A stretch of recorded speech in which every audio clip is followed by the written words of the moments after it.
Hello, everyone. We are live, and I've got the wonderful Angel with me, and we're going to talk horror tonight.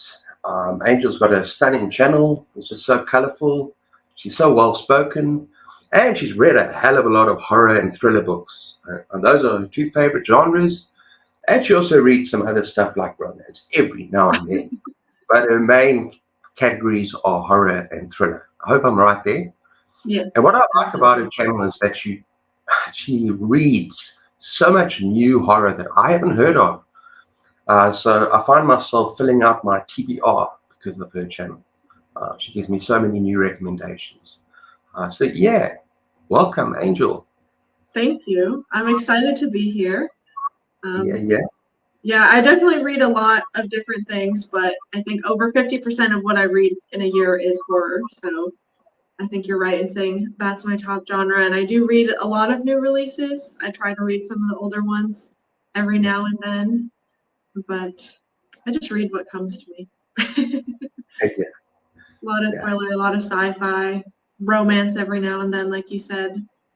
But definitely a lot of horror. And on my channel, I do a lot of reading vlogs. So that's where we'll kind of follow a theme and then we'll choose a list of books. And I just kind of take the viewers along for the journey as I read the books. So it's fun. That's awesome. And tell us a bit about your reading background, like when you started horror, when you started BookTube, Okay. the first kind of horror book you read, that kind of thing. Well, I've always been a reader as a kid, and one of my favorite authors as a kid, I still have two of her books. This is Mary Downing Hahn. So she writes a lot of like ghost stories that are geared for children, children getting involved with like unfinished business and helping the ghosts solve that. So as a kid, I loved her books. They were a little bit spooky for me at the time, but they just kind of started me into the like darker stuff, I guess. And then my mom is a very big Stephen King fan, so she had I think pretty much every Stephen King book that there is.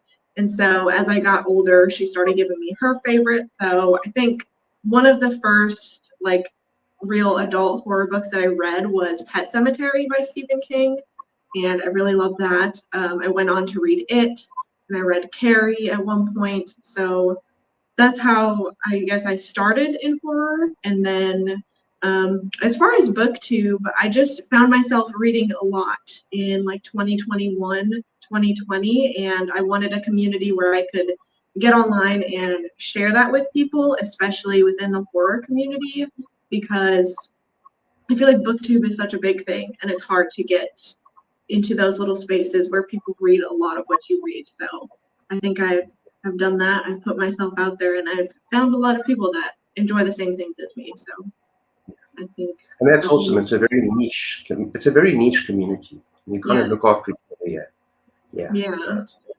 Yeah. I think it's kind of hard too. And with like TikTok and everything, there's so many spaces on the internet that just have the same books over and over again. So it's nice to be in a community where we're reading things that we all enjoy as far as horror. Everything horror. Yes. What about some favorite favorite horror authors? And I know we can actually talk about this, but first of all, we're actually going to share some. But first of all, tell me about some horror authors that I might not have heard of, or that people might not have heard of. So we can talk about that a bit. Oh, that's a good one. Let me see what I have in my stack.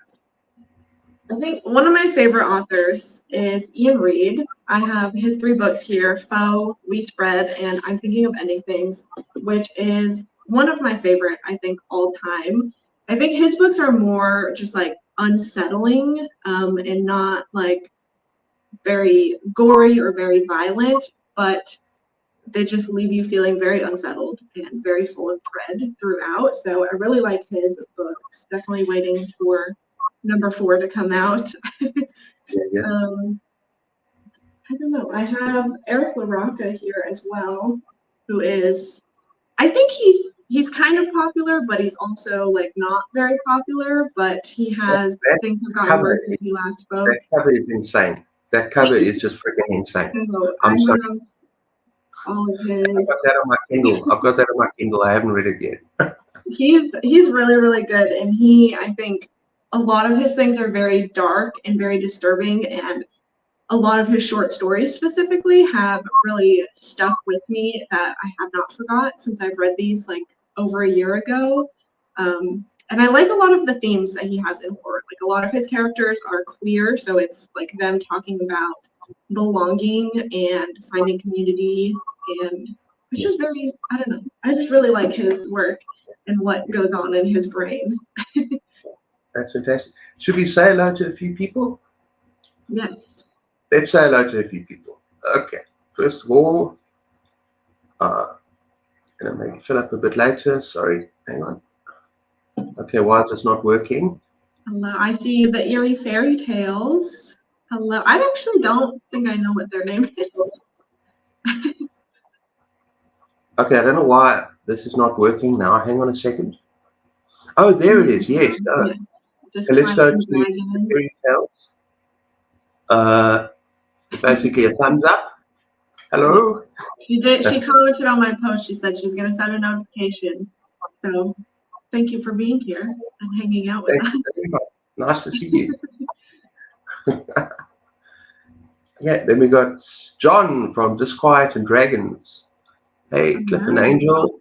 I might not be able to stay for the whole stream because I'm off to the cinema later. Let us know what you're watching. Yeah. John. Yeah. It's good that you're here. Good that you popped in.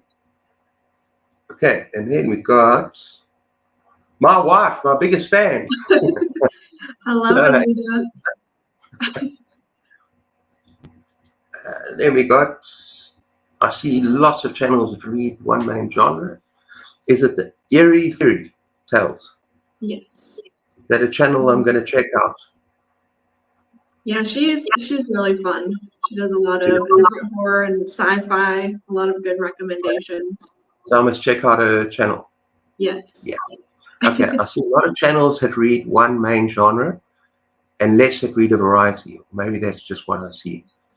Yeah, I think it's difficult, that one. I mean, there's a lot of channels that, like my one, Cliff's Dark Gems. Yes, I talk horror, but now I'm starting to read a little bit more, even crime and mystery, a little bit of fantasy. I think it's good. You can't just read one genre all the time. Otherwise, you're going to get stressed out and you're going to get burnt out, aren't you? Do you agree? I think I would get burnt out, yeah, if I read only one thing. It's fun to explore other genres sometimes. Yeah. But then you have to think about the name of your channel, Cliff's Dark Gems. But again, you have some crime is pretty dark, right? Yeah. You get some dark fantasy. So it's not that like limiting. Yeah. Read it. Yeah. You think dark books can be anything? Yeah. I actually read a cozy fantasy the other day. I needed it. I really needed it. And that's Legends in Lattes. Have you read that? I have not read it, but I've heard. Well, I loved it. I loved it. As people say, it's like a warm hug, really. Yeah. It's just such a beautiful book, yeah. Yeah, cozy books are great, especially like for going into fall time. I think that would be a good one to pick up. Yeah. Okay. And we got, I love Andrew. Who is that? He has a few books out, but I read one of his called Head Like a Hole, which was like a cosmic horror. You can probably picture the cover. I think the cover is stunning. So he has a lot of other books that are on my Kindle that I want to read. I think that one was fantastic. I would definitely recommend it. Okay. Head Like a Hole. I have heard of it. Yes. Okay, next up. Hi, Angel. My name is Letty. Okay. Oh, Letty. Hi, Letty. Now I've got it right. Because sometimes you only know people on their like YouTube display names. You don't really know their actual names. You know their channel name, but not their name. Yes. Yeah. Well, I was always wondering whether you're Angel or Angel. Now I know you, Angel. Angyl, yes, Yeah, yeah. with a Y. And you got The Phantom Menace. Oh, that's what you're watching. It's a lot of fun. Cinema is showing all the Star Wars films in 4K for the next 2 weeks. Wow. Yeah, haven't been to the cinema forever. Okay, I just haven't posted in a few months because it's been hot and I have no air conditioner. But I'll be posting again soon. Yeah, I'm going to check out. Just remind me, I must check out her channel. Yes, Second channel. Yeah, definitely recommend. yeah. And I'm so happy that you enjoyed Legends and Lattes, Cliff. It's a wonderful book. Yeah, definitely not horror. Very cozy fantasy about a war orc that goes and wants to build a coffee shop. It's just so sweet. It's lovely. I'll have to pick that one up. Yeah, no, it's very sweet. Okay, but let's get back to authors that I want to recommend to you Okay. before we go. Okay? And I actually found a place to put this. I've got too much stuff next to me. But first of all, I want to go with Graham Masterton. You told me that you've read Famine, right? Read what? No, Famine. Have you read any Graham Masterton? I have not, but I have his book, Ritual, is on Kindle Unlimited. So I have that one downloaded. And I've heard it's something. Yeah, yeah. We spoke about this, and you bought it because it's cannibalistic. Yes. Yeah. I don't know how I got in a weird Reddit chain talking about cannibalism books, and that one was highly recommended by some people in there. So. Yeah. That's one of the only books that my wife has ever read that she basically threw in the trash. It's the only book she's ever read that she threw in the trash. Wow. It's self-cannibalism is not a thing. But you must actually read a Stephen King short story called, now I can't remember it. It's in Skeleton Crew, and it's called, please someone tell me that's on here. What's it called? It's about a guy that gets deserted on an island and what he does to survive. It's freaking terrifying and it's really, really good. But anyway, Graham Masterton, check this cover out. Walkers. Oh, wow. Yeah. And this is a good one. But my favorite one, and this isn't the best cover, but it's called The Mirror. On the other side of the mirror lies a nightmare. But those are two very good ones.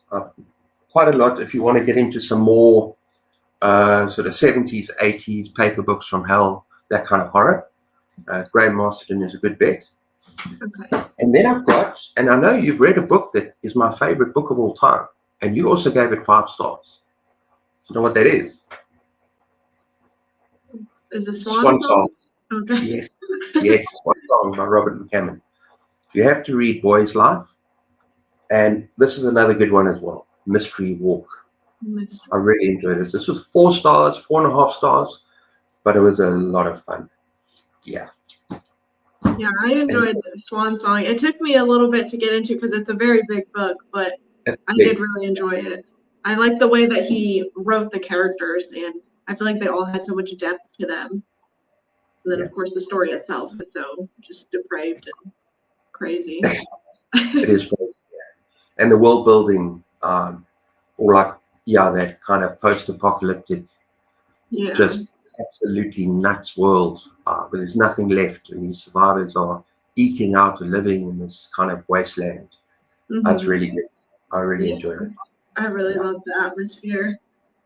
Yeah. And another one you need to explore, another author is Dan Simmons. This is Summer of Night.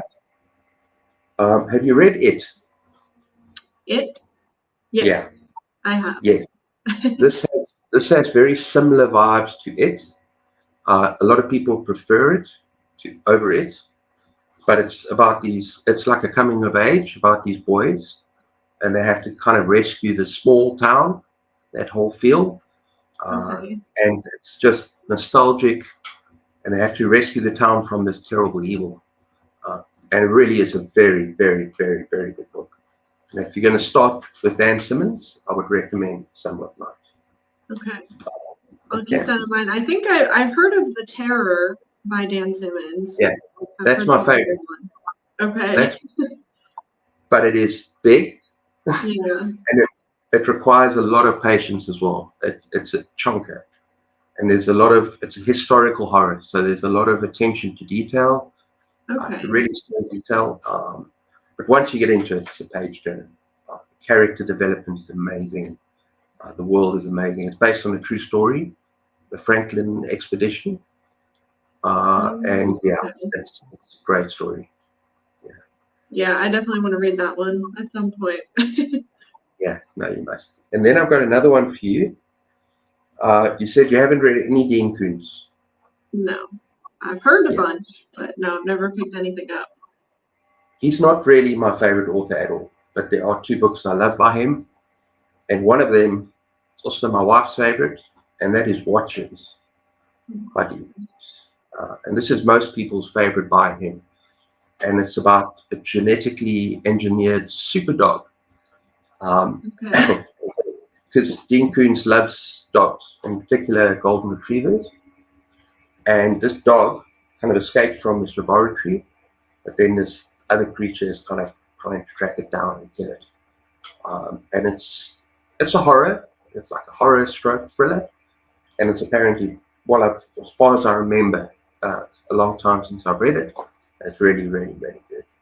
That sounds interesting. It is interesting. And then Clive Barker. You haven't read any Clive Barker? I've read volume 1 of Books of Blood with the Midnight Meat Train and the other stories that are in that one, but I want to read some more. Yeah. And what did you think about volume 1? I liked it. I think I ended up, as a rating, I gave it 4 stars. I really enjoyed it.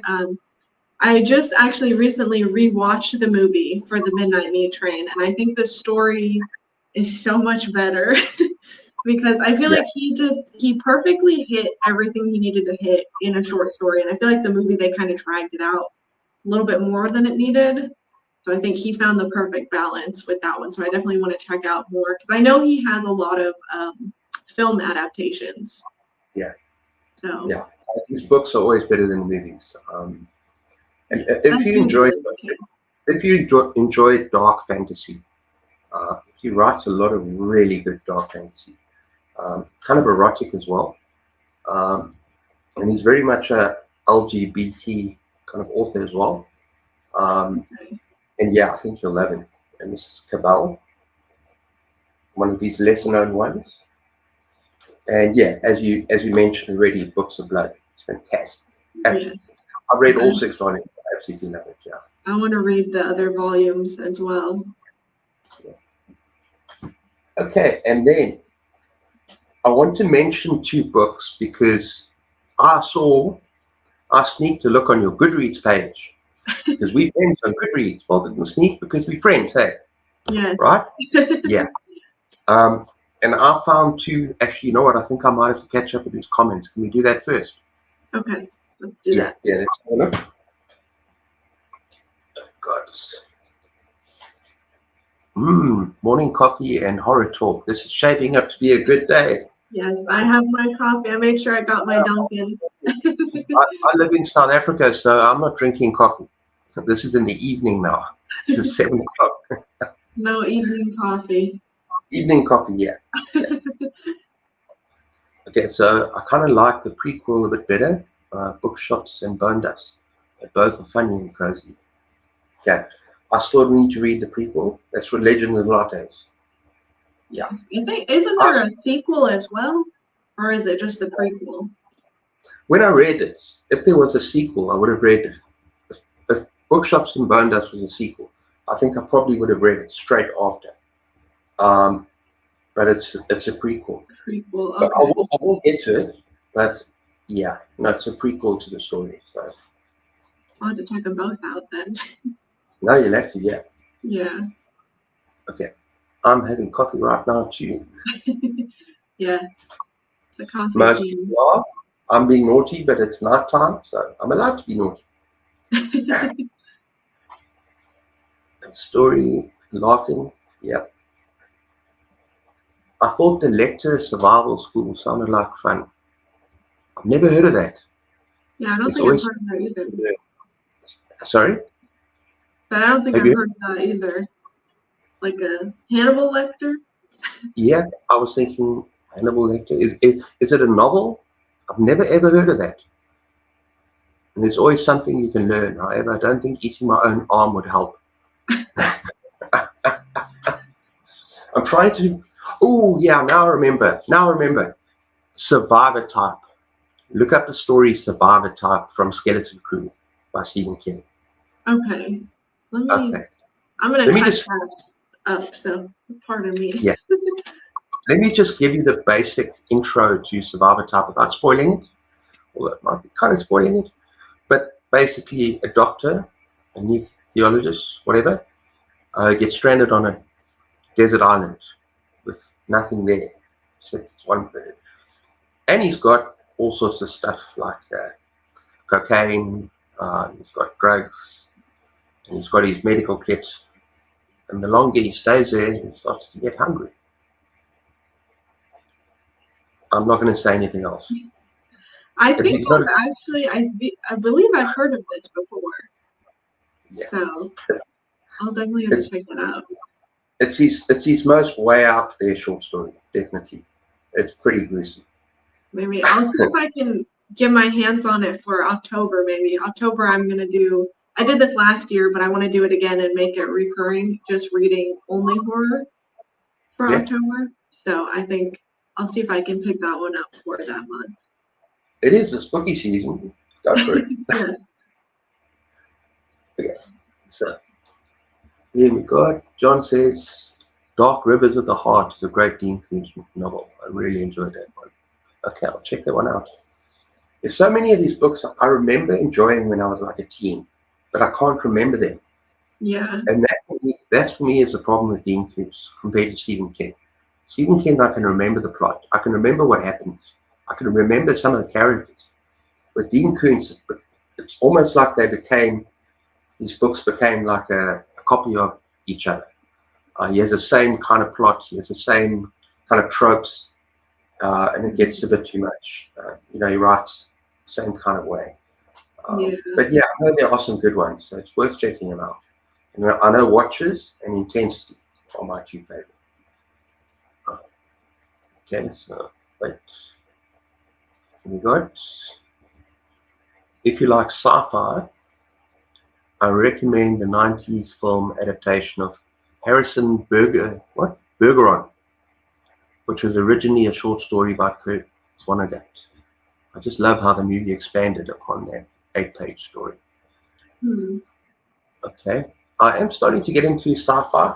I'll check that I want to read more. Have you never heard of that? I've never heard of that. I actually haven't read anything by Kurt Vonnegut, but I definitely need to. Yeah, me I know too. he's got Yeah. a lot. I saw you read one that I really, really want to read. The same guy that wrote The Martian. Then he wrote another book. Project Hail Mary. Yeah. Yeah. Tell us about that. I have it on my shelf back there, actually. It's one of my favorite sci-fi, but also one of my favorite books of all time. I keep telling my boyfriend to read it because he really loves sci-fi. It's basically this guy that wakes up and he's in space, and the other crew members are dead. The only thing he remembers about himself is that he is a high school teacher. So he now has to figure out how he got to space, what the mission is, what happened to the other people that died, and he encounters a very unique friend. It's one of my favorite friendships ever, and it's great because it's got like. Is it a horror? Is it a horror as well? Is it a sci-fi horror, or is it just? I would say it's more just sci-fi. It's got the hard sci-fi, as Andy Weir does in a lot of his books, but then it's also like emotional, and you get really connected to the characters, and it made me tear up a little bit. So Okay. I love that book so much. Okay, so I need to track that down. Yeah. Let me see where I was here. Okay, we got. Have a story is laughing again. That's what he's, that's what he's laughing at. Okay. And then, oh my God, the audiobook for Project Hail Mary is a must. Now I want to track that down. I want to read more science fiction. I've read like Robert, no, what's it, someone Matheson, The Shrinking Man, which I really enjoyed. But this is more vintage science fiction. I haven't read any kind of really modern stuff. Yeah. I need to pick that up. And I want to find some sci-fi horror. You know, if you think about Aliens movie, or if you think about it's another one where they're going to space and the spacecraft is like deserted and there's all sorts of hell that goes on in there. Event Horizon. I want to read stuff like that. Yeah. But I can't seem to find it anywhere. I know there's an author, S.A. Barnes. I actually haven't read any of her books, but she has one that's called Dead Silence, and then I think her most recent one was called like Ghost Station or something. And I haven't read either of them. I want to, but I know that's a really popular sci-fi horror recommendation. I haven't got a pen with me, so will you remind me at the end? I want to write that down. Okay. So, Dead Silence sounds. I've actually heard it spoken on BookTube quite a bit. Yeah, so, I've heard a lot about it. It's on my TBR, so I need to get to that one. I'll get to that one, yeah. Then, wait, where am I? Here. PHM is one of my favorite characters, isn't it? No spoilers. Yeah. Who's PHM again? Project Hail Mary. Oh, Project. I'm sure that favorite character is also my favorite character, but without giving away too much. Okay, I think I might have to have another one of these because if I can't recognize that after just talking about it, then there's a problem.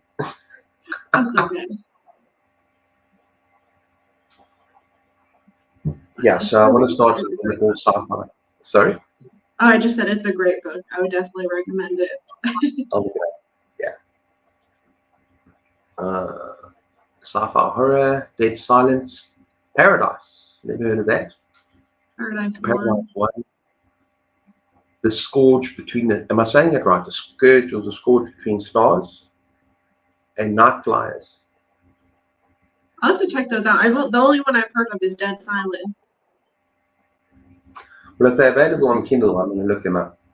And I'll start with the best one. So, everyone, what do you recommend should I start with? Dead Silence? Oh, sorry. I was just going to say, I think Dead Silence is on Kindle Unlimited, if you have Kindle Unlimited. I just buy them from Kindle. I don't do Kindle Unlimited because I've got so many physical books as well that, I won't use the whole 20 books or 10 books a month because I read physical books and Kindle. Yeah. I know it might be a bit strange, but good like that. That's okay. Yeah. There you go. There's also, oh yeah, The Luminous Dead. I've heard that spoken about as well. I've heard of that one as well. I think that one's been around for a couple years, so we're a little late to that party. That's all right. That's okay. The books I read have been around since the 70s and 80s. Those are the kind of books I read, people. I read a lot of vintage horror. I read a lot of paperbacks from hell. I read a lot of 90s, 70s, 80s are my eras there. Yeah. Okay, then Paradise is first in the series. Revenant X, second one. Yeah, I'm getting a science fiction lesson today. Are you typing it out? Look that up. I've never heard of it. Okay, now the computer behind me, so I can type recommendations, but I'm trying not to because it's kind of noisy. Should we move to the next topic? Sure. Yeah, because I asked you about your favorite tropes in horror and your least favorite tropes. Let's see. Well, I just did a video recently where I took a lot of my favorite horror books and I just kind of tried to figure out what they all have in common. So I found that I really like possession horror, like demon possession, even sometimes could be called like religious horror, even though I'm not religious. I just think it's so fascinating, and I don't know. Something about possession is so creepy, and demons and things like that. I also really love like horror that has to do with grief. So one of my top books actually from this year I just read recently, The Fisherman by John Langan, which Oh, I want to read that so badly. is a very grief heavy book, but it's so beautifully written, and I really love. Um, I've discovered horror books that focus on grief because I feel like there's so much depth that you can explore within those topics. Also, what else do I like? A lot of things that involve creatures. I love me a good creature feature, and I love like creepy woods, like folk horror, and especially when that creature is in the woods. Obviously, just anything with creepy woods, anything that kind of has like a weird like fever dream quality to it. Like David one Soderbergh. example for me is Of Bunny Bunny. by Mona Awad, which is this is a good horror book, but it's not like full horror. I feel like this is definitely one that is more literary, so people that don't read a lot of horror could still enjoy this, but it's definitely got that just very strange fever dream quality to it, which I really, really like. I don't know about least favorite tropes. But let me just give you another recommendation here. Okay. Oh, Have you read Adam Neville? Adam Neville? The Ritual. Yes. I have read The Ritual. Maybe this is a hot take, but I think Yeah. I think we might be talking over each other because you froze for a second. I was gonna say my hot take, I think that the Ritual movie is a little bit better than the book, although I do enjoy the book. Yeah. So, No, David Forster, when you were talking about creepy woods, and there's a lot of survival horror in there as well. I actually really enjoyed. yeah. I mean, it's the only book I've read by Adam Neville so far, but it won't be the last. But I've read a few of his. He has a novella called, oh my goodness, The Vessel, and that's about this woman that goes to take care of an elderly woman. And Adam Neville, I think, is like the self-proclaimed king of folk horror, or people call him that, because a lot of his themes have to do with that. I'm actually reading one of his books, The Reddening, pretty soon, this next week. And then I've read some of his short story collections. I have some of his books on my TBR. He's got a lot, and I think they're all great from what I've read so far. Yeah. So I definitely recommend checking out some of his other books. I'll check them out. Yeah, because one of my favorite booktubers, Michael Wurtenberg. Don't know if you've heard of him. I don't think so. Okay. Yeah, he's an author as well. But he loves Adam Neville, and he did a video ranking all of his favorite Adam Neville. So yeah, he got me into actually trying out The Ritual. But I enjoyed it. It was only a 4-star read for me, but I enjoyed it enough. Sorry, excuse me. I enjoyed it enough to actually want to keep reading more. So yeah, definitely carry on. Yeah, I would definitely recommend. And his short stories, I think, are great. Just for like around Halloween time, they give me like scary stories to tell in the dark. I don't know if you knew that. That was a big thing when I was a kid. I just got a gift from my wife about 2 weeks ago. I had a gift from my wife before everything went to hell this month for me. It was a what do you call it? I showed it in a hall recently. An Beautiful unboxing. illustrations, scary stories to tell in the dark.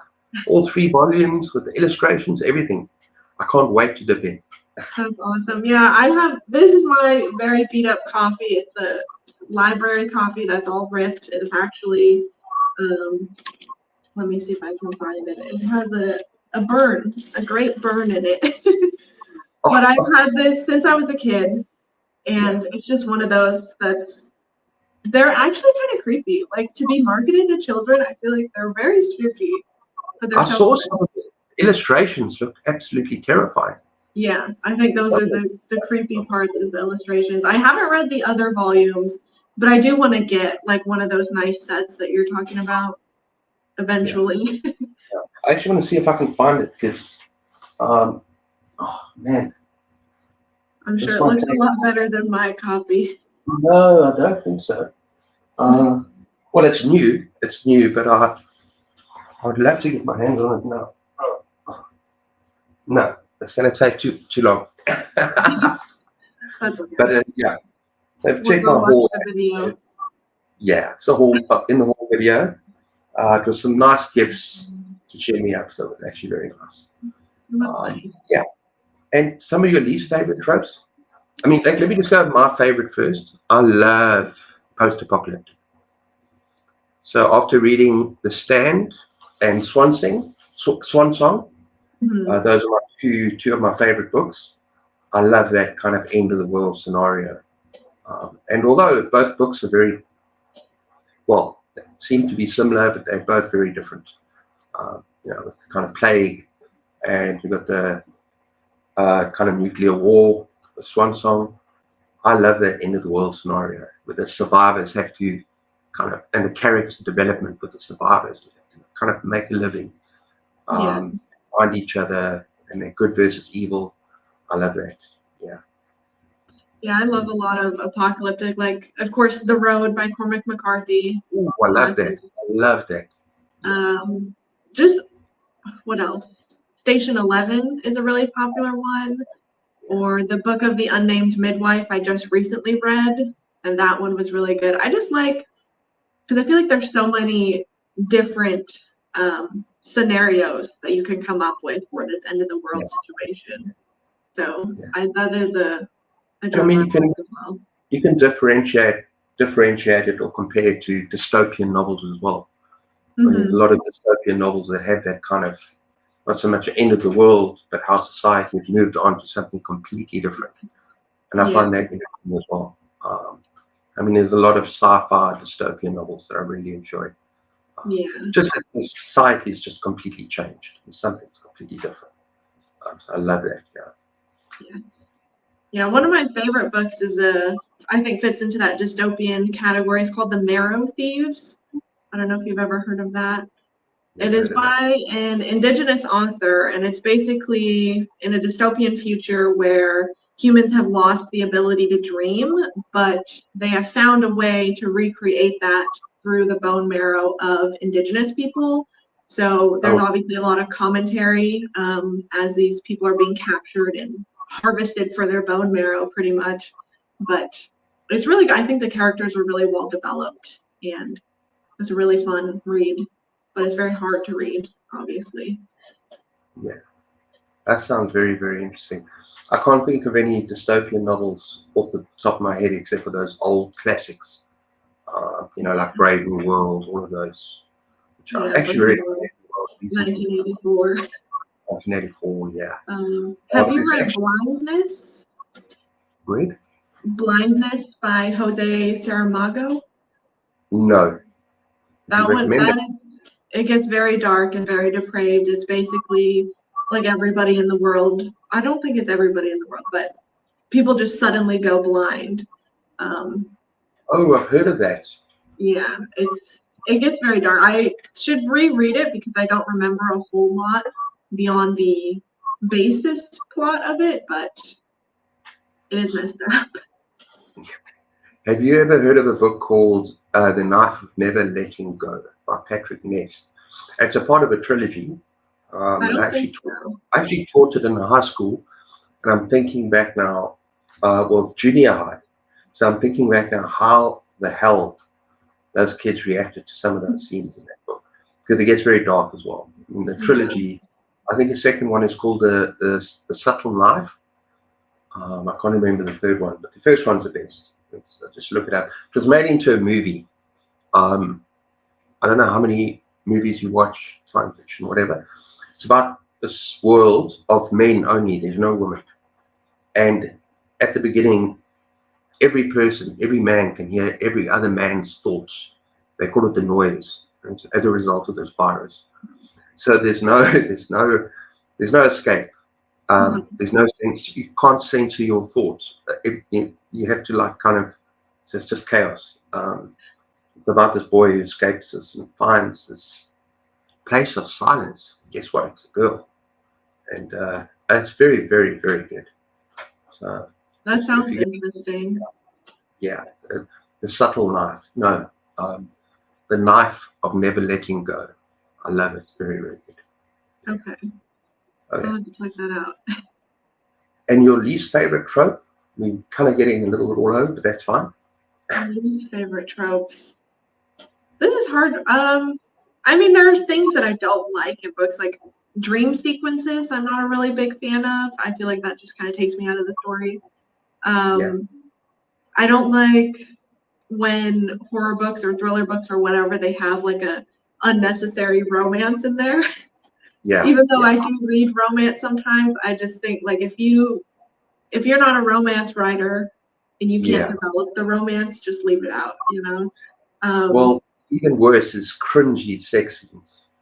Cringy sex scenes. Yeah. I've just read a book now, and I enjoyed it, but it's a 70s sort of paperback from hell, and it's called Gwen in Green. And it was a good book. It's like eco horror, but there are some scenes that are so cringe. Oh Yeah. no, just so wrong on every level. And any modern author would never try to write like this. It's just so wrong. So yeah, like, and I know that Dean Koontz, I know that Richard Lehman. Oh, yeah, he writes like a 15-year-old boy sometimes. It's just so cringy.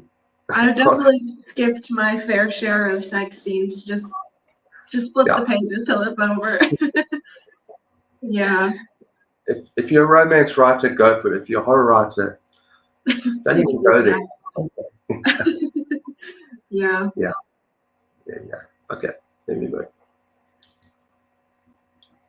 Paradise. I know the reddening in a second-hand shop. I found the reddening. I'm looking forward to that one so much. Yeah. That is the Adam Neville. I actually found my copy secondhand as well, so I was very excited about that. Yeah. Oh, and I'm having a chat with you next week. Hey, John.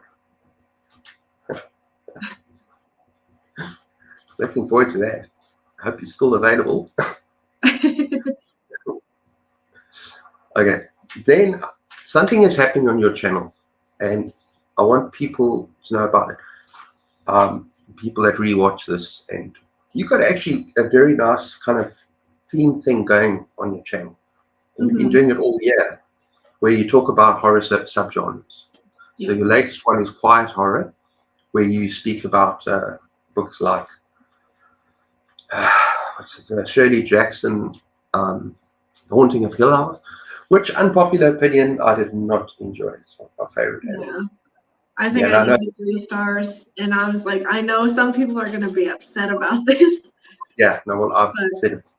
I've read We Have Always Lived in the Castle, and in my opinion, I think That that was a 5-star for me. That was a 5-star for me.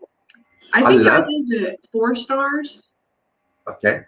But I like that one better. But yeah, I'm doing a horror subgenre series, so I can learn more about different subgenres. So basically, each month this year, we've done body horror, cosmic horror, eco horror. I did apocalyptic, quiet horror, as you mentioned. I'm actually currently doing folk horror, so I'm reading Harvest Home on my Kindle. So this is a good, I think it was published 1973. So I try to get some classics in there. But it's just been really fun because I learn a lot, and I start all the videos off with telling a little bit about what that subgenre is and what the elements of it are so that we can all learn together. And I'm really enjoying it, and I'm looking forward to the rest of the series. So that's very, very cool. yeah, And I can't remember if it was you or another booktuber who did something about the elements, fire. That wasn't you. I don't think that was me. Yeah, I'll try to find out because I want to ask permission from that booktuber. I want to do something similar at some stage, but yeah, I can't remember because that's a cool idea. Where you do books related to fire, books related to water, and stuff. Okay, it's very cool. That would be pretty neat. Yeah. Okay, we've got. Really looking forward to it, Cliff. Good. Glad you haven't. Yeah, I love her horror subgenre videos. Thank Yeah. you. Yeah, if you want to binge them, there's a playlist. They've always lived in the castle was 5-star for me. Yeah. No, I agree. I actually did a review on that. I absolutely love that book. It's just so creepy with those characters. Yeah, So characters, yeah, just so good. I Yeah. definitely agree. Shirley Jackson as well. I remember I read her short story, The Lottery. We actually read in school, and I Yeah. want to reread that one just out of my own for enjoyment. I Yeah. remember it I being very messed recently up. read that. I read that last month, and it was it's a kick in the guts. Eh? Yeah, Although there is a bit of foreshadowing involved, um, kind of know what might happen, but at the end, it's a kick in the guts. It's yeah. a I think we were in 8th grade when we read that, and I remember being so shocked yeah. by where that story went. Okay, hang on. I've been keeping a day pure, no functioning. Okay, yeah. I'm giving this secret away. I should actually just wait until. Okay, then another thing I wanted to chat to you about is Stephen King. How many King books have you read so far? What have Um, you? I've only read a few. So, like I said, I remember reading Pet Cemetery and I remember reading It when I was younger. I also, Hearts in Atlantis is one of my mom's favorites, and I believe I read that at one point, but I don't really remember it, so I need to reread it. Same with Carrie. I remember reading it, but I also don't remember too much of it. And then, as far as Stephen King that I've read, older. These are the 3 books of his that I own. The Body, I just recently read, short story, which is That's very like good, the eh? movie. Yeah, and I love the movie Stand By Me, so it was about time. Absolutely. The Girl Who Loved Tom Gordon, which is definitely controversial because I read it a couple of years ago, and I remember really, really loving it. But I know not everybody loves it, so I definitely am due for a reread. And then Gerald's Game is the other one that I own by him. I bought it secondhand. And that's really all the Stephen King I've read. I read Misery as well earlier this year, and I really like that one. But I definitely want to reread some and read a lot of others because there's a lot I have to catch up on. Yeah. Yeah. No, I mean, okay, I've read over 60 of these books, but I've been reading for a long time. I've been reading them for a long time. And I'm afraid the girl who loved Tom Gordon is at the bottom of the pile for me. I'm sorry. But I think the reason being is because I'm not into baseball. I don't understand baseball. And if it was just a story about a girl lost in the woods or something, chasing or whatever, then it might have been different. There were so many baseball references constantly. It just took me out the story. So it's not a bad book, but you kind of have to have a little bit of reference to baseball. And Yeah. I know that he's read, and I know that he's written something else that is just pure baseball. And I'm going to have to read it one day if I want to read everything he's written. so I'm going to have to go there someday. Yeah. Yeah. I just remember this I read before my booktube days. So when I was getting back into reading after high school. So I guess I didn't really think, I feel like I think a lot more about what I'm reading and am more Yeah. critical. So I am due for a reread, but I do remember just enjoying this 9-year-old girl lost in the woods and really enjoying like the Wendigo like creature aspect of it. But yeah, there is a lot of baseball and a lot of talk about Tom Gordon, which I don't know who Tom Gordon is, but Yeah. Yeah. he's a big part of the story. One of my wife's favorites that I think you'll enjoy, and I enjoyed it, but it's very slow burn. So it's kind of middle of the road for me, but I think you might enjoy it. And that is Doomickey. That's a big one. It's a big one, yeah. But I mean, you spoke about things like grief. Okay, not so much about grief, but there's some themes in here that he doesn't normally tackle, and things in here that he doesn't normally talk about in his novels.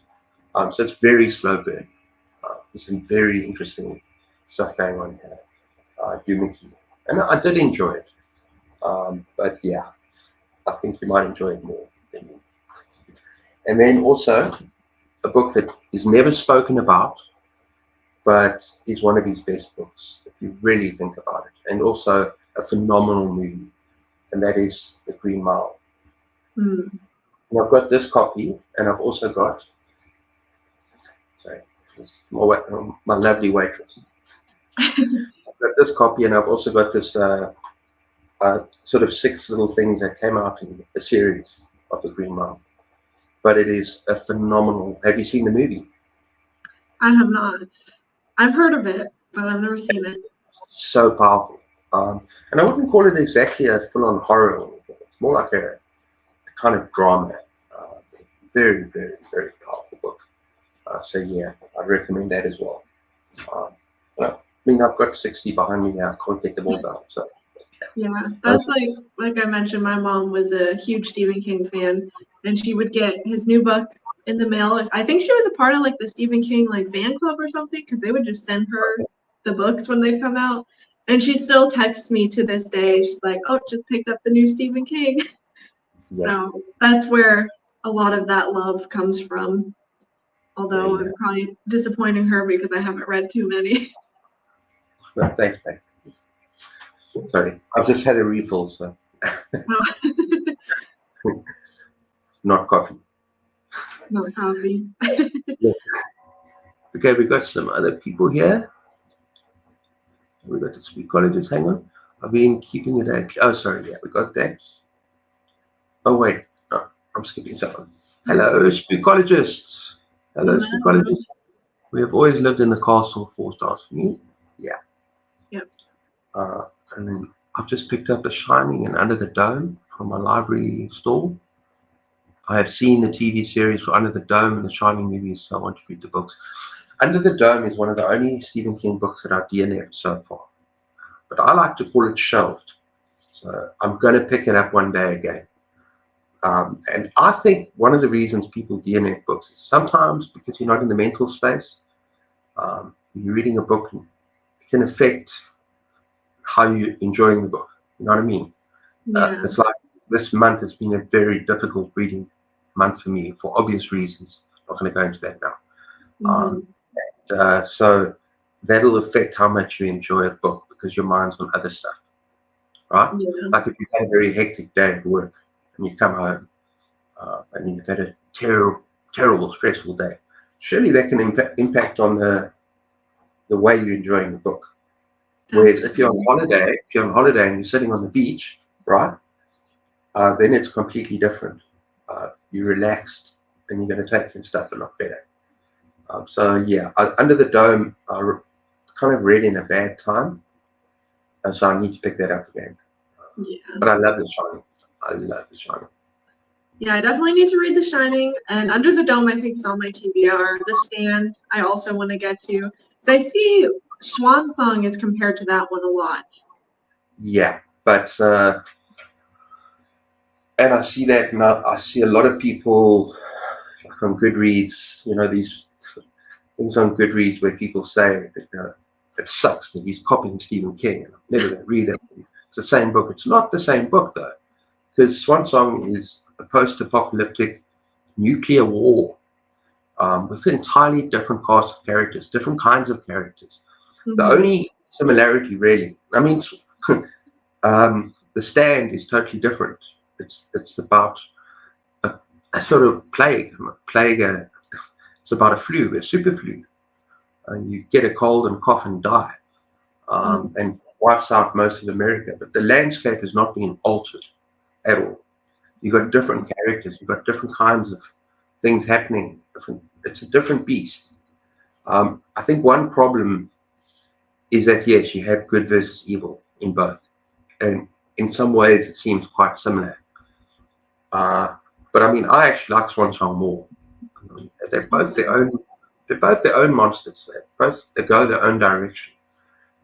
And so, if you've read Swan Song, don't put yourself off. Read The Stand. You'll probably enjoy it. I definitely would too. Yeah, and in both books, the character work is just phenomenal. The way you just get to know every single character by name. You just fall in love with these characters. So don't be put off. It's not the same thing. Yeah, I definitely want to read it. But I think even though like ideas or different elements can be similar, like you said, the different character development and just kind of like story arc as well can be really different. So I definitely want Yeah, to read that no, one. it is different. But yeah, I think people are a bit harsh when they compare it and say, yeah, yeah, just enjoy both for what they are. Yeah, exactly. I haven't seen the TV series yet, though. Me Okay, neither. gotta just Read the read the show. Shining. I Brilliant. Yeah, will. I promise. you must. It's very good. Definitely. I love Dumaki. Yeah, it's my wife's favorite. It's so nice of you to join us, psychologist. Okay.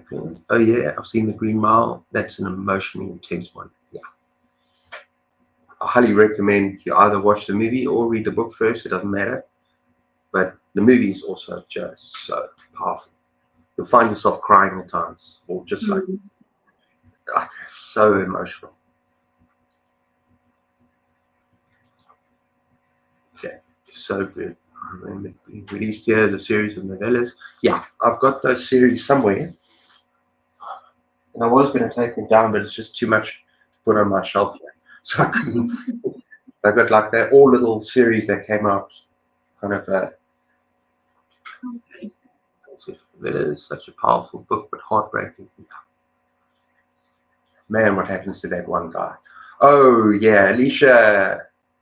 Hello, my friend. Okay, I have to do this for her every time I'm on a live. Yo, yo, yo. Good to see you, Alicia. Under the Dome is a chunky one. Yeah, Yeah, it's I've massive. definitely heard that. And apparently it's got some absolutely brutal characters in that book. I've heard. Mm. Really. Cliff, sorry I'm late joining. No problem, Vanessa. Nice to see you. Bye. Okay, psychologist. I need to read this one. So yes, you do. It's a big, chunky, huge, fat book. But in my opinion, anyway, it's my favorite book of all time. Best characters. Love those characters. Love Josh. Love Swan. Oh yeah. Eh? Love Sister. How cool is she? Yeah, the characters definitely carry the story in that one. They're just so well developed and their relationships to each other, I think, are just Yeah, fantastic. yeah, yeah. And it's long, but it definitely doesn't drag at any point. So I would definitely Yeah. We read it on holiday. You're not going to believe how long it took me to read that book. 2.5 days. My wife cooked, but she tried to speak to me. I was like, busy. And then I gave the book to her. Okay, and she took about 4 or 5 days. So that was pretty much our holiday. recommend. Reading Swan. Yeah. It dragged me into the point where I did not want to do anything. You know, I had to force myself to eat. And okay, I went to have a swim in the sea, but just this book just took over completely. Yeah, I lost that's it. how I felt. I think once the action really starts to pick up, like you're in it and you don't want to stop, and then it doesn't feel like it's over 900 pages because it just keeps going. There's always, I feel like, something happening that Yeah. keeps you hooked. Yeah. That's a good one. And on a holiday, you can read it so much quicker. Yeah. Yeah. Under the Dome. Top 10. No, it might get to mine as well, John. Under the Dome, but I put it down because I was in a bad state. So you know, you're not going to read a book. I read the first 100 pages, and I just thought I don't feel like this book. So I DNF'd it. But I'm going to do a video. I've actually got an idea for a video. I'm going to do a video tomorrow, where I'm going to talk about 10 horror books that I've DNF'd or stroke shelved. From the books I'm least likely to pick up ever again to the books I'm most likely to pick up. Isn't that a good idea for a video? Everyone I can see think that. so. I mean, there's some books I'll never pick up again.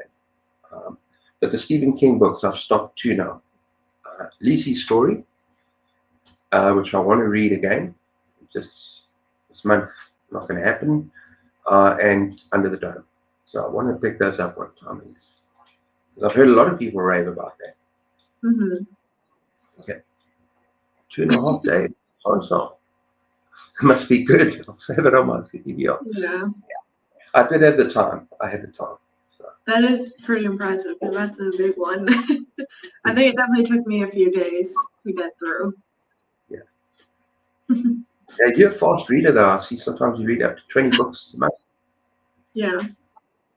Understandable. Under the Dome goes some very dark places. Yeah, looking forward to it. Talking about very dark places. Now, I've written something here that you're not expecting, but I'm going to talk a little bit about extreme horror. Because we both read a little bit, just a little bit. We don't have to go on about this topic too long. But what is the best and the worst example of extreme horror that you've ever read? Okay. The best, I think, out of the extreme horror I've read, one author that consistently I love is Christopher Triana, which I know you've read from him as well. I think the first book I read from him was called They All Died Screaming, and that's like a weird apocalypse. That one I think I give 4 stars. It's not my favorite, but it is very fun. Gone to See the Riverman, which That's I my read favorite. off That's of your my recommendation, I think. And I still have to read the sequel, but that one is just so good. I still think about it to this day because it goes crazy places. And then recently I did a 24-hour readathon and I read Full Brutal by Christopher Triana, which was like the perfect book for that point in staying up for 24 hours where I was falling asleep, because it kept me awake because there was just so crazy and so unhinged. And I love the way that he writes. And I think for me, when I read extreme horror, like I need to care about the plot and I need to care about the characters, because there is extreme horror that exists, like splatterpunk, just for like shock value, which is fine. Some people like that, but for me, like I need to care about what's going on. I don't know if The Wasp Factory would technically count as extreme horror, but that I think is one of the ones on the lower end for me. Yeah, I loved it, but it's not extreme horror for me. It's more psychological. The reason I liked it is because of that getting into that boy's head, and it's dark. He's the way that he creates a space around him on that island and putting up those totems. It's more psychological for me than extreme. But anyone who's got any worry about animal violence should never, ever read that book. Ever read it. Yeah. I don't know. I feel like when I read that one, I was just so bored for the whole time. It wasn't for me. A lot of people enjoy it, and that's fine. I'm trying to think of some other extreme horror. Well, if you love Christopher Triana, you also need to read The Prettiest Girl in the Grave. Yes. Yeah, I enjoyed that. And that was 4 stars from me. That's fine in my TBR. Going to See the Riverman was probably in my top 10 books last year. Yeah. I absolutely love that. The way that he writes. And it's not gratuitous gore, but it gets extreme in other ways that are very uncomfortable, that book. Yeah. But he writes so well. He just such an imagination, and he writes so well. And really enjoyed it. I like that one because of the way I think the story like slowly unfolded. Things were intentionally kept from you until you got to that point. And I think he does a great job with his book, specifically setting the tone through writing, where I remember starting Gone to See the Riverman and I was barely like maybe 30 pages in, and I was already like, I feel like full of dread because I know that this is not going to be a good book. Like it's going to be a good book, but not good for the characters. Yeah. One of those situations. And she was a serious bitch though. Yeah. Yeah, she was not. And the more you read, the more you realize that. But let's not go there. I know. But you just be prepared for it to get dark, but also like don't get spoiled by anything. I feel like go in with as little information and let the story take you. That's why I'm not saying anything else, because it's very easy to give away spoilers when you talk about that book. Yeah. I loved. Yeah, go ahead. Oh, I was gonna say I definitely want to read a lot more extreme horror. Like I want to explore that more. There are some authors, John Athen, I've never read from. Chandler Morrison is another one that I really want to check out. I have a lot of his books on my TBR. There's one book. There's one book I'm been seeing, and I've heard about a little bit about what it's about, and I don't know if I can handle that inside. Yeah, I knew you were gonna say that one. I I don't want know to if I, read it. I have heard of some of the things that happen in that story, and I'm a little nervous, but yeah, I do want to try it. yeah. I'd recommend. I know you've read The Girl Next Door. I'd recommend. Um, yeah, I haven't read that one. I've seen the movie, and I know of like the real case, so I don't know if that's one I do want to read because I know it is a. It's Well, I just I would think recommend. it hits harder because it's inspired by a true story.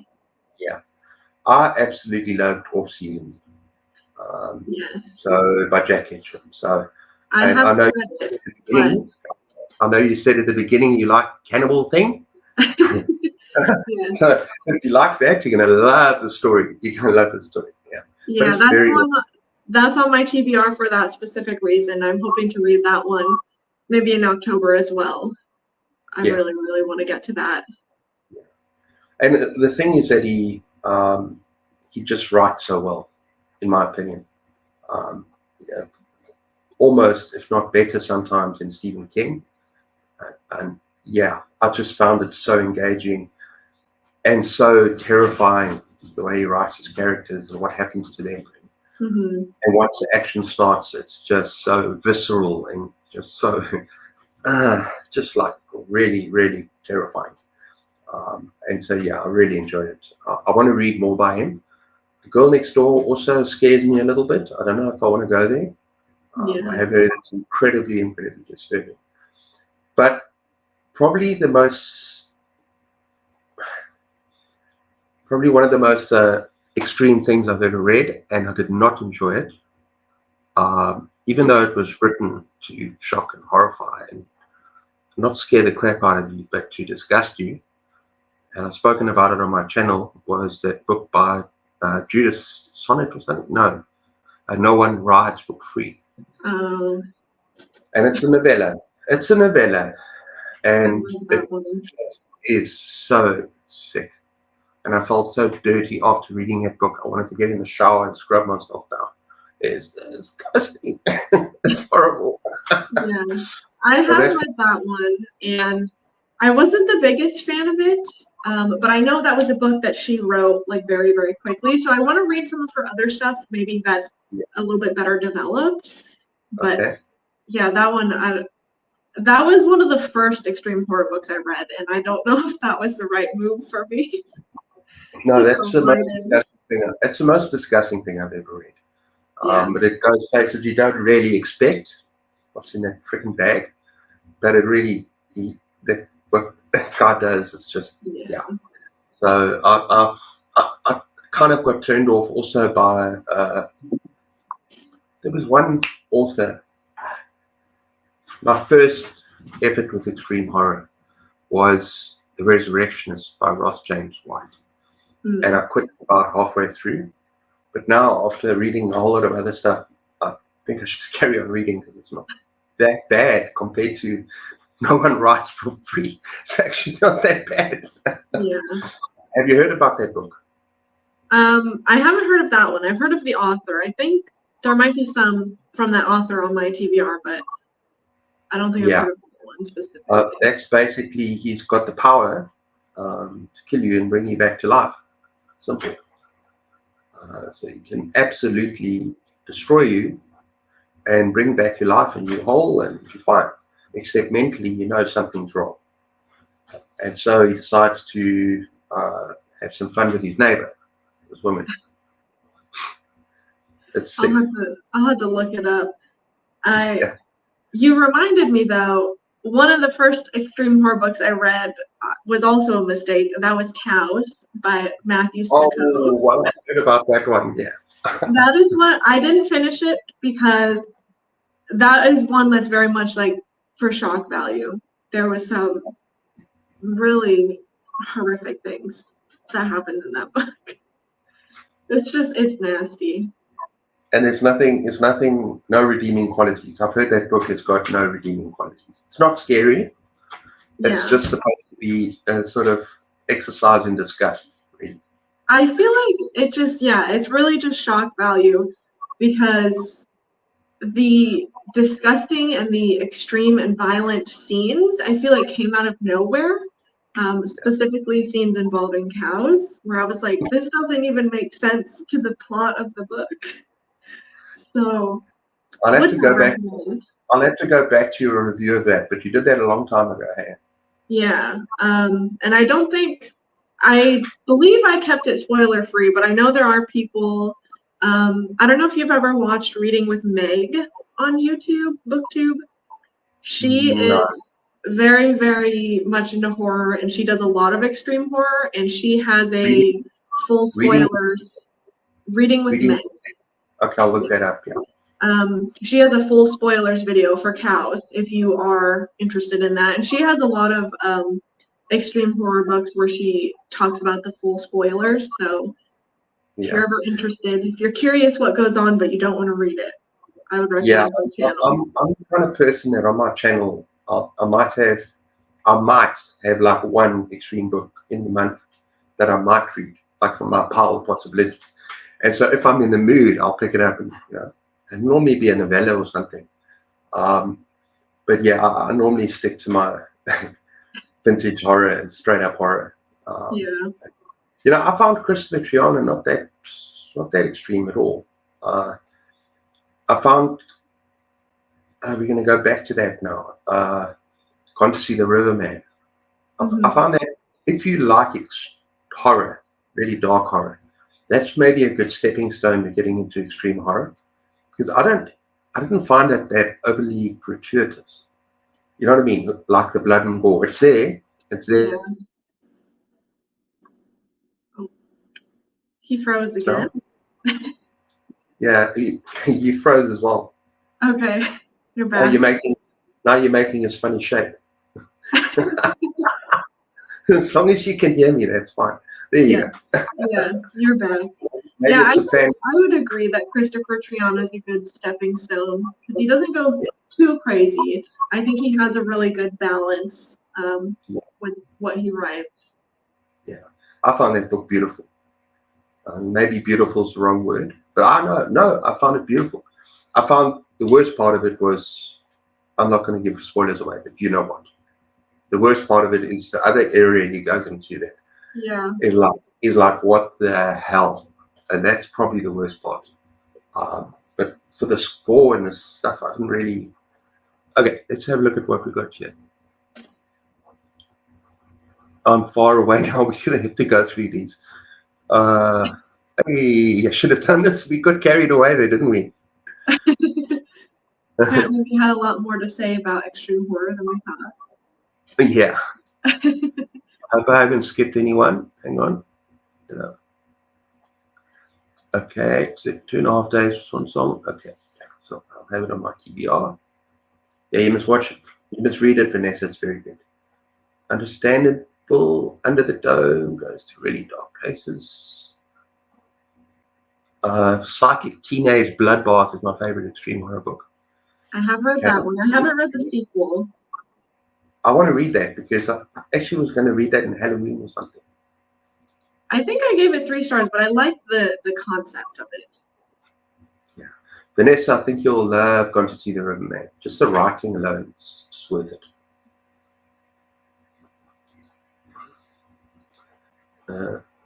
Look, I'm going to read The Girl Next Door. I don't read extreme horror either. Yeah, it's definitely not for everybody. It's not for everyone. No. I have off-season on my TBR. TBR always increases when I watch your videos. It's such great taste in books. Thank you so much, Vanessa. Okay. No one writes for free is nasty. Yes, it is nasty. Not good. Brother and sister. Okay, now stop. Getting chills. That's not good. Okay. When you don't have a book you want to read, finding an audiobook on YouTube is a great idea. Yeah. I've heard that. Yeah. Okay. Yes, I have a whole playlist of audiobooks here on YouTube. Yeah. It's actually a good idea. It's actually, look, that's good advice. Yeah. I've been doing a lot of audiobooks recently. Yeah. I haven't done any. I've never listened to audiobook. I listened to the Who Goes There audiobook and it was great. I enjoyed it a lot. Yeah. I've read the book. I was okay. But I think I've seen The Thing by John Carpenter. It's like a novelization or based on The Thing. I Oh. think. Yeah. Or before, or after. I can't remember. But I've seen The Thing so many times when I was younger that reading the little novelization or whatever, it kind of, yeah, kind of know what's going to happen. You know what I mean? Yeah. I'm not a fan of gross for shock value. Yeah. Yeah. Not an easy genre to get, subgenre to get into. Cars is just ridiculous. Yeah. It's like it got extreme and gross, and then the cows started talking, and that's when I was like, I gotta go. Okay, you can give me spoilers because I'm not going, probably never going to read it. I have that book, Peter. I still need to read it probably this winter. I have heard a little bit about cows. I've heard that it. Yeah, I'm not going to read it. Don't do it. So need to read it probably the winter. Love reading with Meg. Okay, I must remember that. Why happened? See, it's horror is such a niche kind of thing. You don't find other horror booktubers. It's all about the algorithm. Hey, you don't easily find all the horror booktubers out there. Yeah. You know, I want to subscribe to all the horror booktubers, but you don't find them. No, seriously, though, you don't find them easily. Mm-hmm. Yeah, I love Megan. She's funny, and her personality really comes through, and she's not afraid to tell you if she doesn't like a book. Okay, so I'm going to look out for that. Oh, wait, hang on. I skipped a few. Just subscribe to the channel, Angyl. Thank you. And my YouTube rises. I appreciate that. Here you go. It's better than the movie. Yeah, saying hello.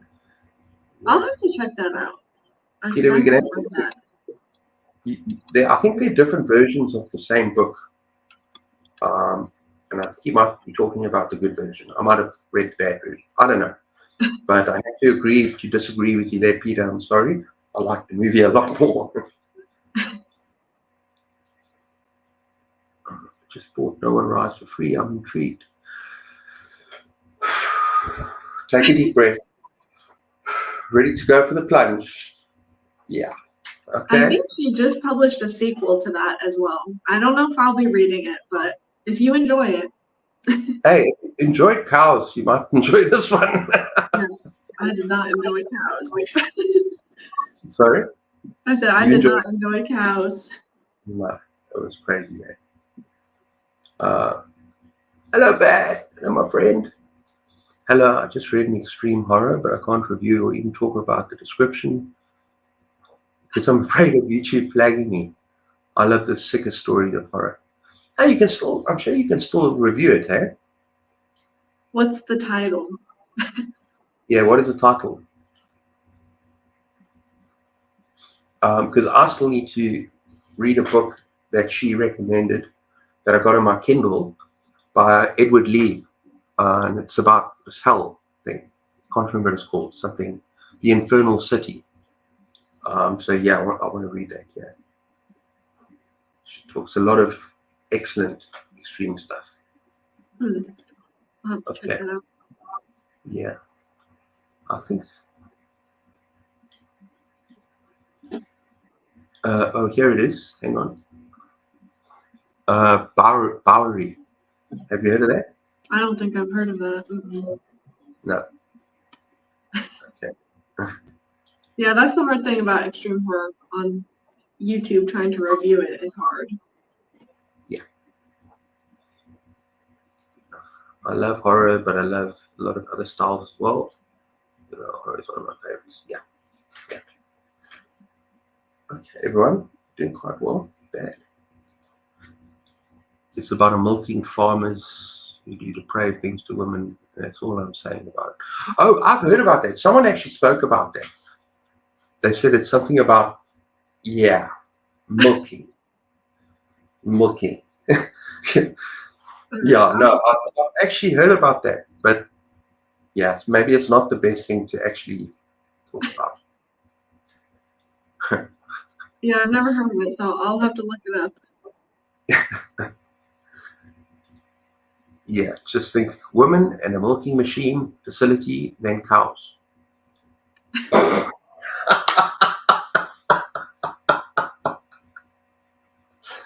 I'm sorry, man, that makes me laugh. That's really, really funny. Well, not funny, ha ha, but yeah. I mean, I don't know how you can give a spoiler-free review for No One Rides for Free and not be in trouble by BookTube. Let's just say, do you think milking sounds bad? You can't really talk about No One Rides for Free. Do you agree? It's not a book you can talk about. You have to experience for yourself. Yeah.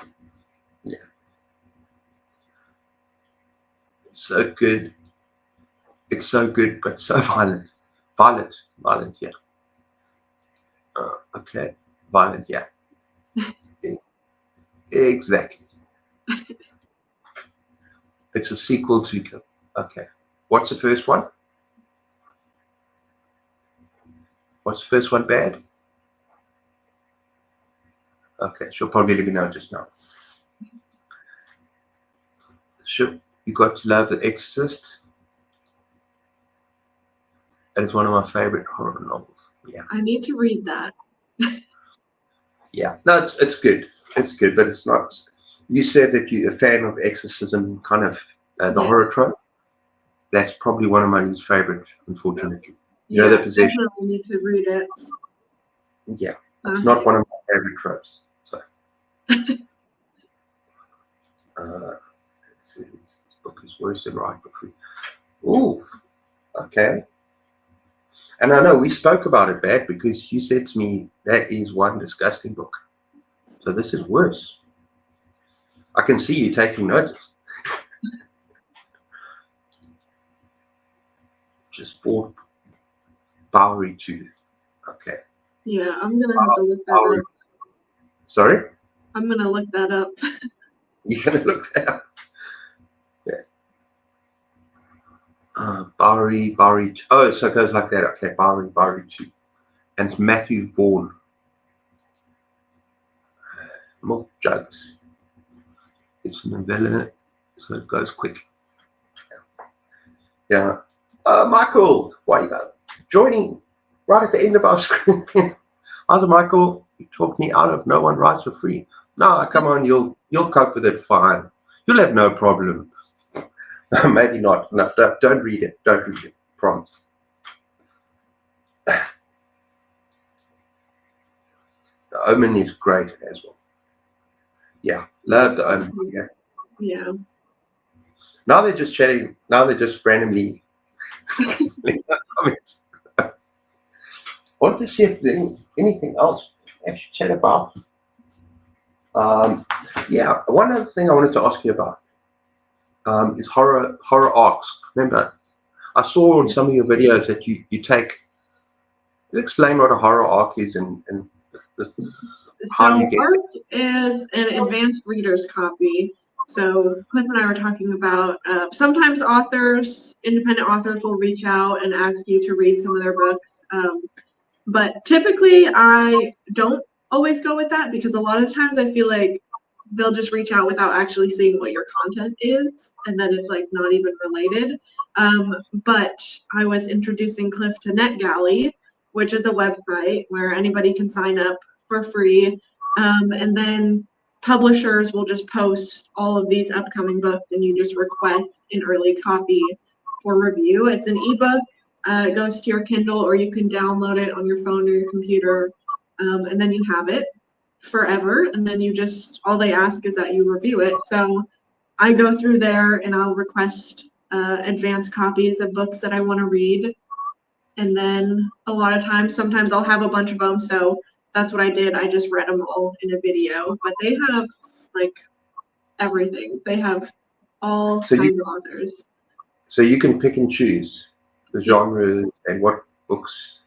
Yeah, Okay. it's pretty easy. Once you create your account, they'll just want basic information like what kind of account you'll have. So you would be like a reviewer and you would link your YouTube channel, and then you can add your favorite genres because they have every single genre on there. They have some audiobooks as well. I know you don't do audiobooks, but it is fun to check out. And then I just go on there periodically and browse all of their new like horror that they have.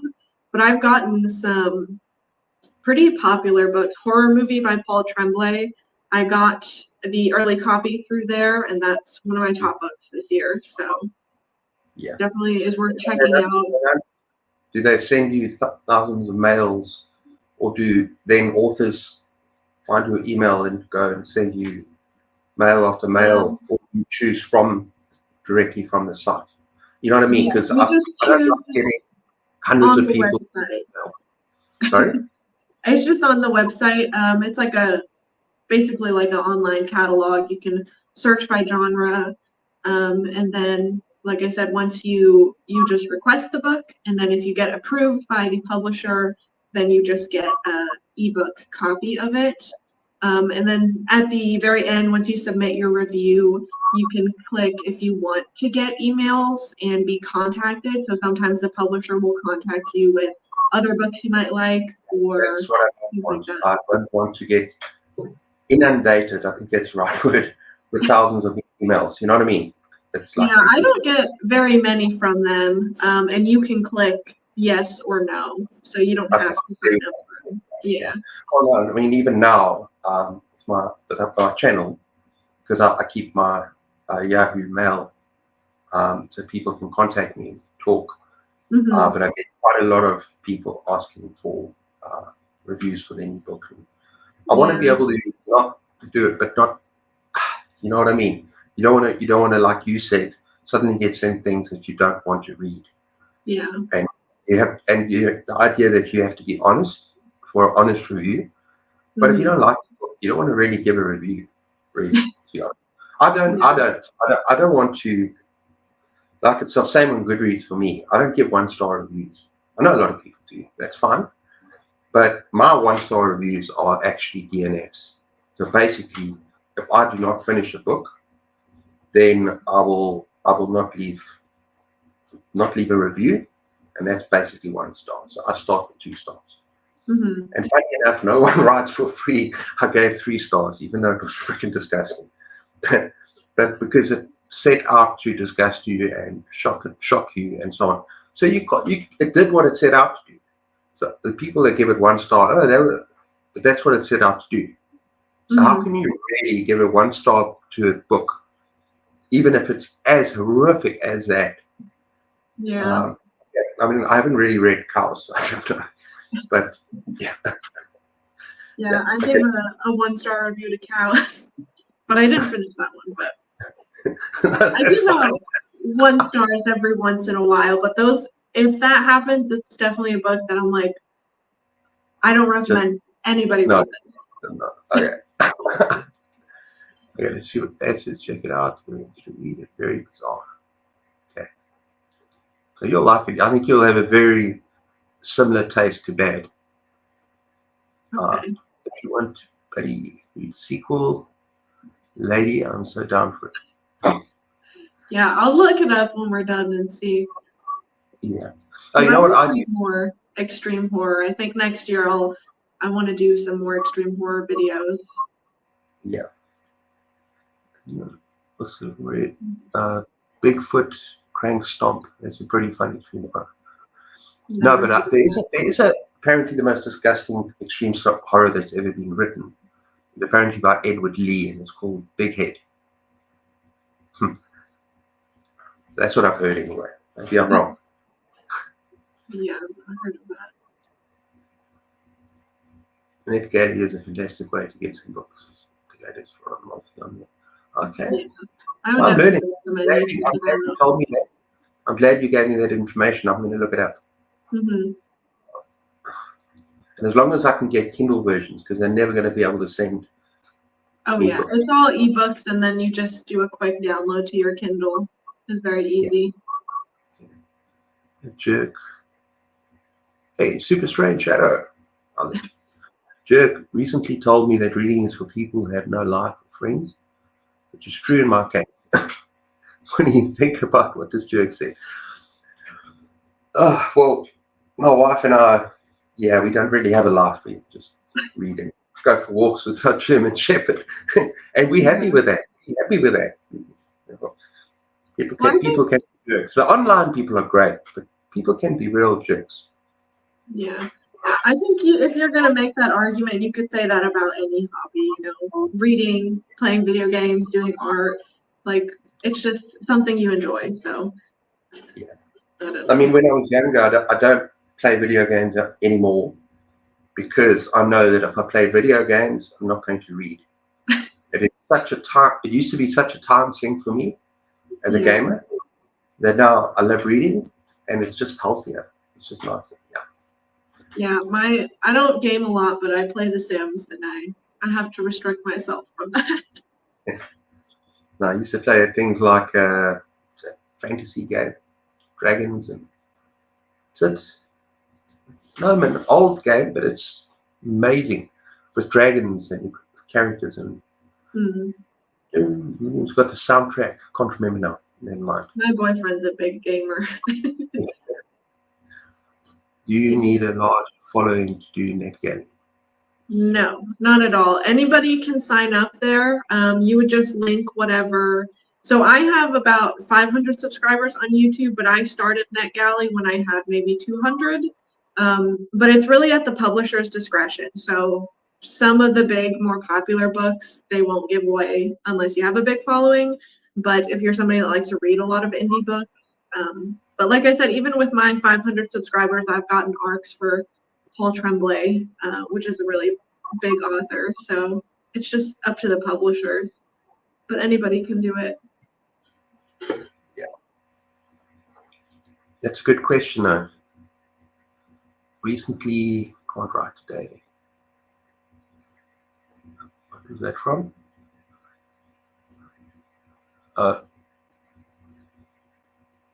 Okay. I think that's a Jerry. Think that jerk said. Okay, I'm a little bit lost here. I'll let them talk to each other. No offense, but yeah, I had about 30 subscribers when I joined NetGalley and received some pretty high-profile books. Yeah, I think they're looking for early readers to kind of get, you know, some good reviews in. Yeah. Or bad reviews. You don't need a large following or any, but it's expensive for authors, free for readers. Yeah, Michael's an author, so he knows a lot about this sort of stuff. And I'm going to read your book this year, Michael, I promise. It's called Edifice Complex. And no, you can check out his channel. I remember you mentioned him earlier. Yeah, but you must check it out. It's very, very interesting. He talks about his book, which is, sounds very, very interesting. Jerky, silly or great. I'm Maria. Who's Jerry? Yeah. Thank you. I'm going to check it out. Yes, if anything is feeling like under 2.5 stars for me, I just DNF. Yeah, that's from my earlier remark. Yeah, about 1 star. I only have a couple 2.5 stars and some 3 stars, a lot of 4 to 5. So reading a lot from the library helps me DNF quicker. Yeah, it's funny. I've got like a handful of 2 stars. No, more than a handful. I've got quite a few 2 stars. Because I've got to be honest. Mostly 3, even more 4, and then 5. I'm starting to be a little bit more stingy with 5 stars. I want it to be a book that I'll never forget. Characters that will stay with me, like kind of story that will stay with me. I agree with that. Yeah. So I used to give 5 stars away. Oh, yeah, Skyrim. Yeah. probably about 1,000 hours, 2,000, 1,100. Freaking, I don't know how many hours I spent on that game. It's like my level 80 dark elf. It's like I had multiple homes. I was married. I was in this world. I was a thief. I was all sorts of things. Like just pretty much invincible. Peter the Book Lover. I love the game Skyrim. Yeah, I just can't sink any more time into it. Sorry. I don't have a YouTube channel at all. I still get approved for books on that game. Also recommend trying it out. Okay. Yeah, so I would just link anything you use, BookTube, Goodreads, if you use your Instagram. Doesn't that Kelly can use? Yeah. Kelly give you a skip score, percentage based on how many requests and how many actually read and review. Yeah, so that definitely plays a role in getting approved for things because they want you to actually read the books. So the advice I give is don't go on there and just request everything that looks good. Just make sure it's something you really want to read and you'll have time to do before it's published. Yeah. John, maybe you should hook up and play some Skyrim next weekend. I'm the same, Cliff. I must have at least 2,000 hours in Skyrim. I played yesterday. Yeah, I can't. I just can't anymore. If I game now, it's like kind of a casual thing. You said you like Sims, you know. So I'll play like Diablo. I'll play like one of these Diablo games, or where you run around and just hack and slash, where there's no thought involved. Point the button, because then I can just turn it off whenever I want. Whereas if you play a game like Skyrim, you have to have your headphones on. You have to be really focused. My boyfriend's into games. His big one that he likes is called Valheim, and I guess it's like Vikings, and you just run around and be a Viking. So that's cool. So many cool games out there.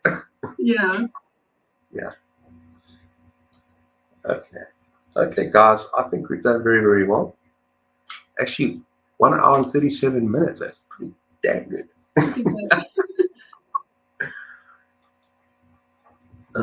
Sorry, Cliff and Angyl, I have to scoot. Well, we're doing exactly the same thing. Thanks for being here, guys. Really enjoyed the stream. Enjoy your movie. What is he seeing again? Some Star Wars one, I think. Something Star Wars. Yeah. I was addicted to World of Warcraft. Oh, yeah, that's another thing. I must have about 100,000 hours on World of Warcraft. Wow. You're running around like a giant cartoon and people challenge you and then they kill you in one shot and you're thinking, what happened? I'm like level 40.